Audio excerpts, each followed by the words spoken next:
I'm Mrs. Rios, and I'm going to read to you The Invisible Boy. It is a story about a young boy who feels like no one really knows who he is and how he gets to become someone everyone knows and loves. The Invisible Boy by Tracy Ludwig.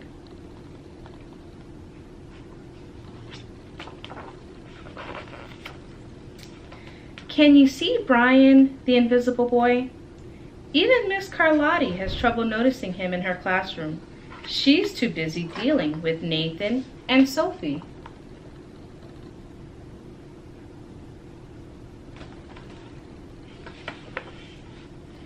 Nathan has problems with what Miss Carlotti calls volume control. I think we know a few people like that. He uses his outside voice inside too much. And Sophie whines and complains when she doesn't get her way.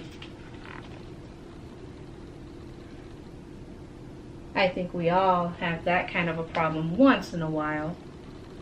Nathan and Sophie take up a lot of space. Brian doesn't.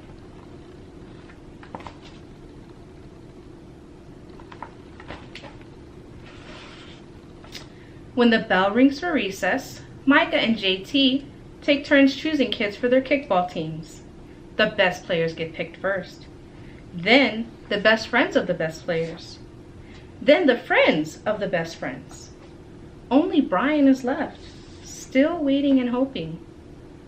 How many of you feel like you can relate to Brian right now?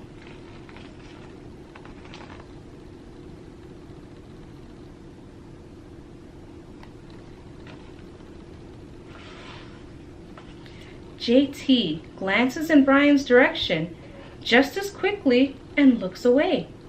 We've got enough players for each team, he tells the other players. Let's play ball. How do you think Brian's feeling? Look at all the other kids and look at him.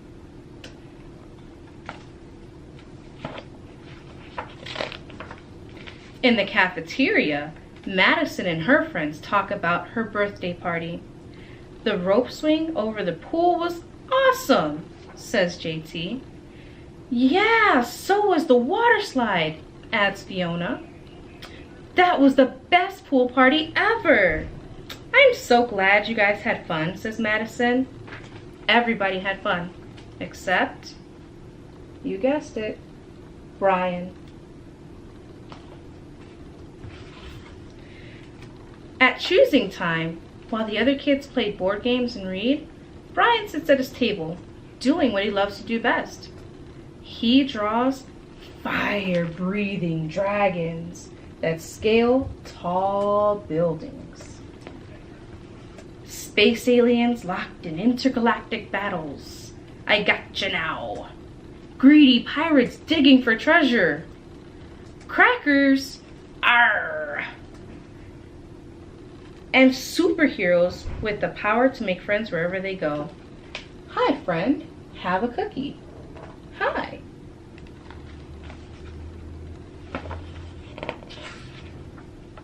On Monday morning, Miss Carlotti introduces Justin, a new student to the class.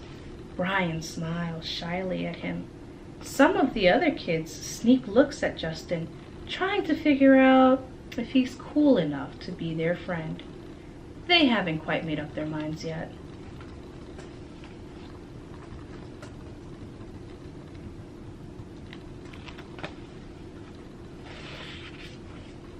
At lunch, Madison and JT watch Justin eat with chopsticks.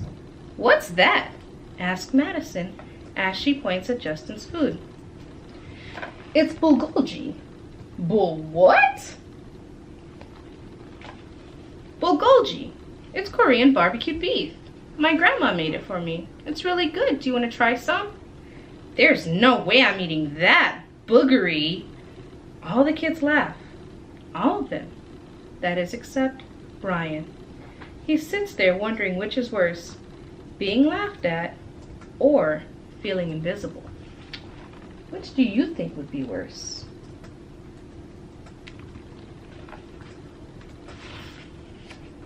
The next day, when Justin goes to his cubby to put away his backpack, he notices a piece of paper with his name on it. Justin, I thought the bulgogi looked good. Brian.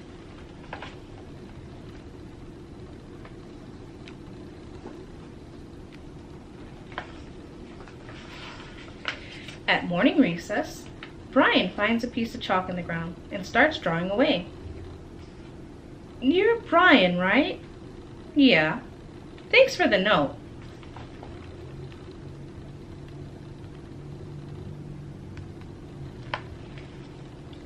Hey, Justin, Emilio calls out from the tetherball court.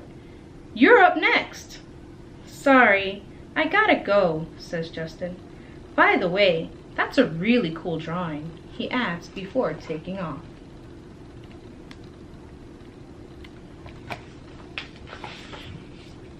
Back in class, Miss Carlotti asks the kids to team up in 2s or 3s for a special project. The kids scurry around the room to pair off. Brian heads towards Justin. I'm already with Justin, says Emilio. Find someone else. The nerve.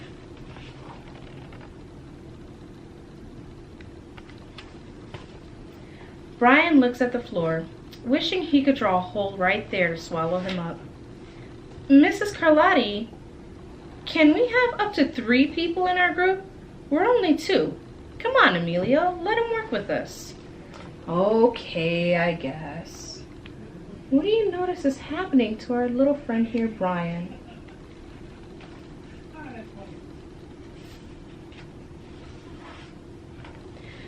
Mrs. Carlotti gives the class directions for the project. Your assignment is to work together to write a story about what you see in the photograph. Use your imagination and have fun. Whoa, cool, says Emilio. What kind of people do you think would live in a house like that? I don't know, but I bet Brian could draw them to go with our story, says Justin. Brian smiles as he takes out his lucky pen.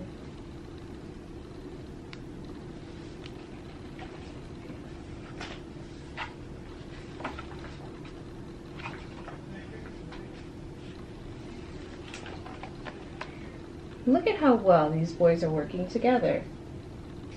How would this be different if Brian hadn't been asked to work in their group?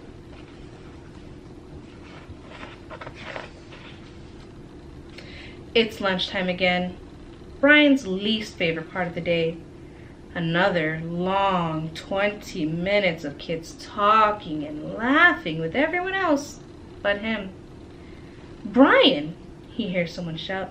Hey, Brian, over here. Brian turns and sees Justin waving him over. Emilio nods at Brian, and they make room for him at the table.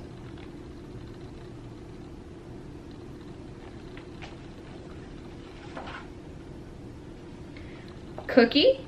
Thanks. Maybe, just maybe, Brian's not so invisible after all.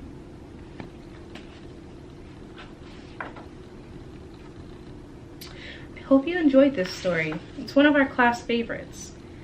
If you feel like you can relate to Brian, feel free to stop by Mrs. Rios' room in 219 and take a look at our book.